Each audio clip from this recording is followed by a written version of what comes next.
last Friday, September 22nd. It was a very monumental day for a lot of people because it was the day we all got the new iPhone 15. And today, I want to talk about my first impressions with the iPhone 15. And this isn't an unboxing because I already opened the box.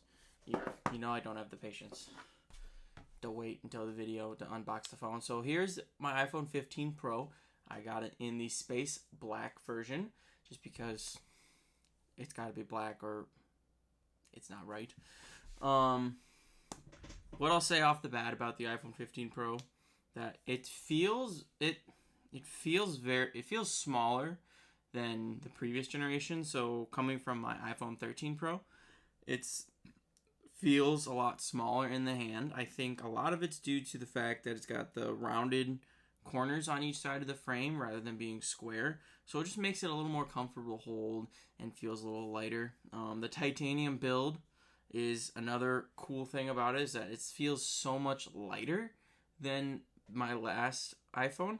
So that's neat. I like all that. I appreciate that the side rails are no longer the shiny stainless steel. They're now the polished titanium.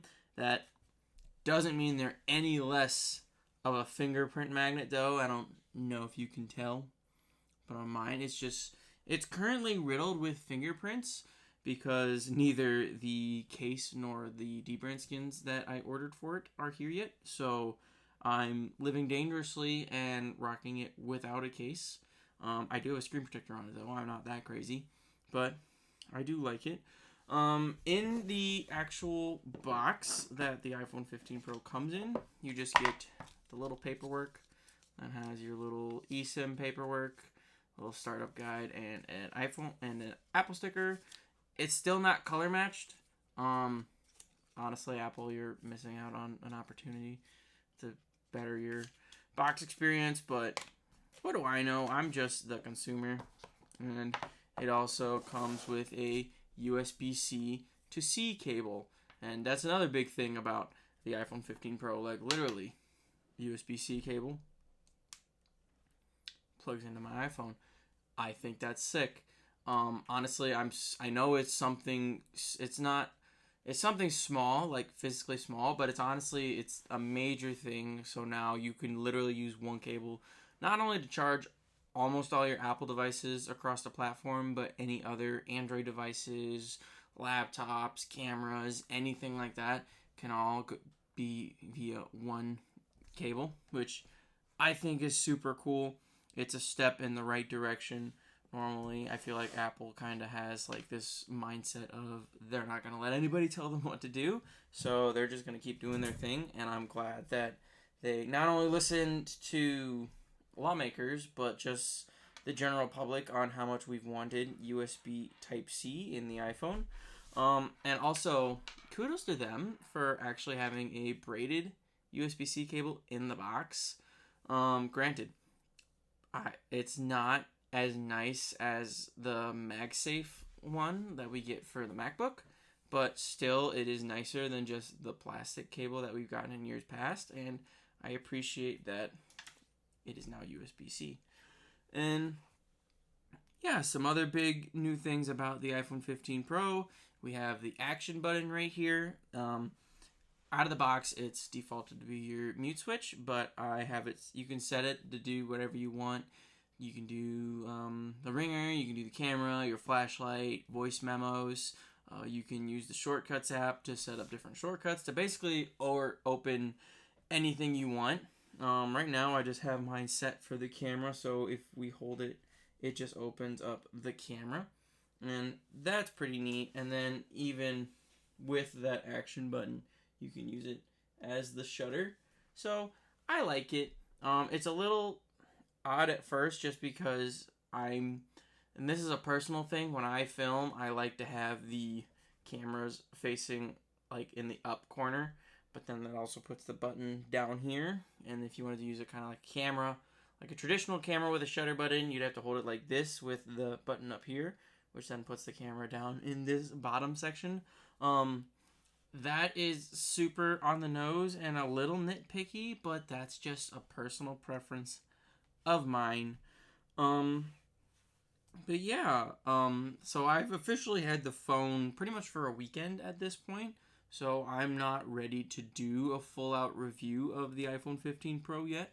But I kind of just wanted to give you my first impressions, my in hands thoughts on the iPhone 15 Pro, and I like it. Um, I'm a little biased. I will continue to say that just because I'm a little bit of an Apple fanboy myself. But it's the new iPhone. They're gonna sell a lot. It's gonna be popular.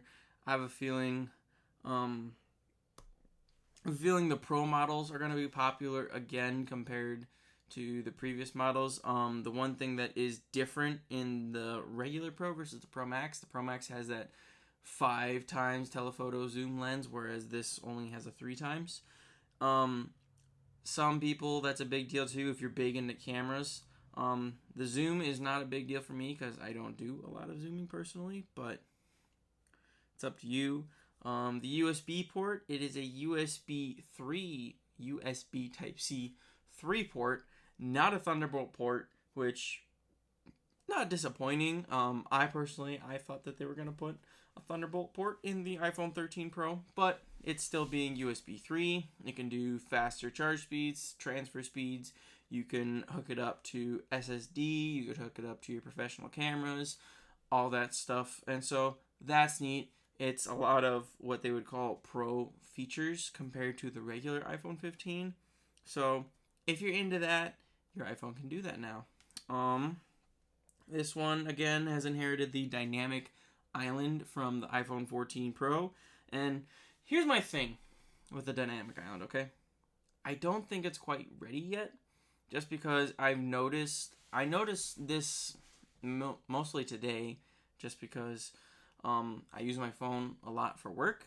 Working for a WISP company, I use my phone for maps, calendar, phone calls, programming, all of my equipment. And the thing that I've noticed the most, so like the dynamic island has all the cool live gestures, features, all that stuff. Like if you're playing Spotify and have your maps going and go between the two of them, it'll show up in the dynamic island which is going. That doesn't work if it's in landscape mode, which my phone, the stand that I have in my work vehicle for my phone, I have it mounted so that the phone's in landscape mode, just so that I can see more when I have the maps going. So that's just, again, that's kind of another nitpick thing, but that's just something I noticed, that Dynamic Island doesn't work in landscape mode. But all around, from what I've seen of the new iPhone, I like it. I'm excited to see it. I'm glad that I waited on the 14 Pro and upgraded to the 15 instead. But yeah, main thing, I'm happy about USB-C. I like the action button, and yeah, cameras are iPhone cameras. So full review coming soon. I just wanted to give my quick hands-on thoughts with having it for the first weekend of its release, and stay tuned for the full review. That's all I have for this episode. If you guys have any questions, likes, comments, concerns, leave them down in the comments below, and I'll chat with you in the comments. And I hope you all are staying safe out there, and I'll see you guys in the next episode.